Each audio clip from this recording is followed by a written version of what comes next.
कुछ अपराध बिना लाश के होते हैं और कुछ लाशों बिना अपराध के, लेकिन जब दोनों मिल जाए तो सच्चाई सबसे खौफनाक होती है।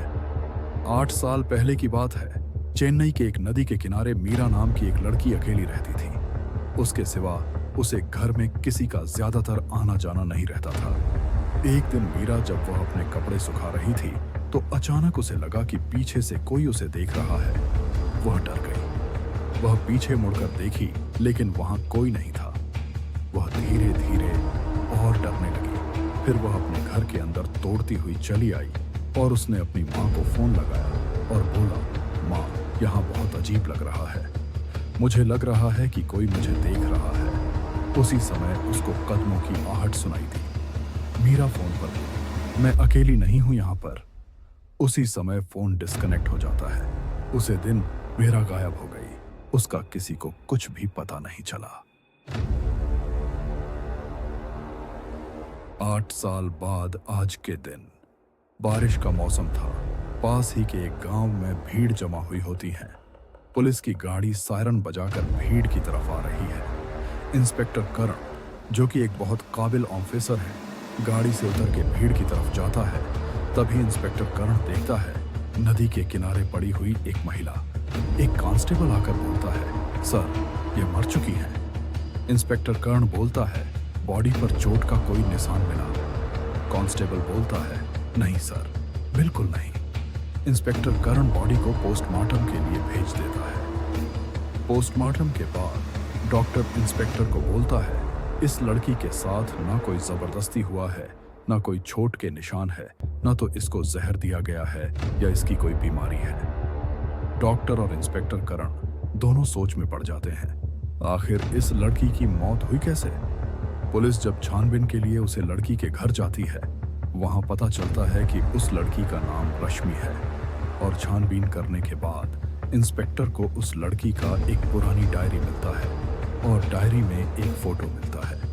वो फोटो देखकर इंस्पेक्टर और भी शॉक हो जाता है, क्योंकि उस फोटो में रश्मि के साथ जो लड़की थी वह दूसरी लड़की और कोई नहीं, 8 साल पहले गायब हो चुकी मीरा की तस्वीर थी।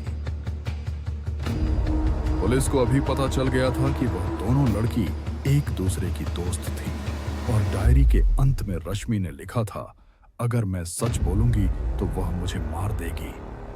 आखिर सवाल उठता है, वह कौन है? किसकी बात कर रही है रश्मि? पुलिस जब रश्मि के मां से बातचीत करने लगी तो इंस्पेक्टर करण को पता चला कि रश्मि पिछले कुछ दिनों से बहुत डर डर के रहती थी।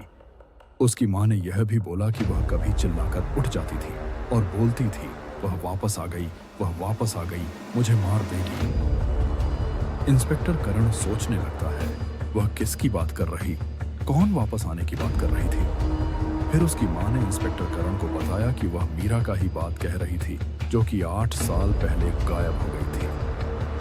अभी सवाल यह उठता है, क्या वह लड़की सच में गायब हुई थी और क्या वह अब भी जिंदा है?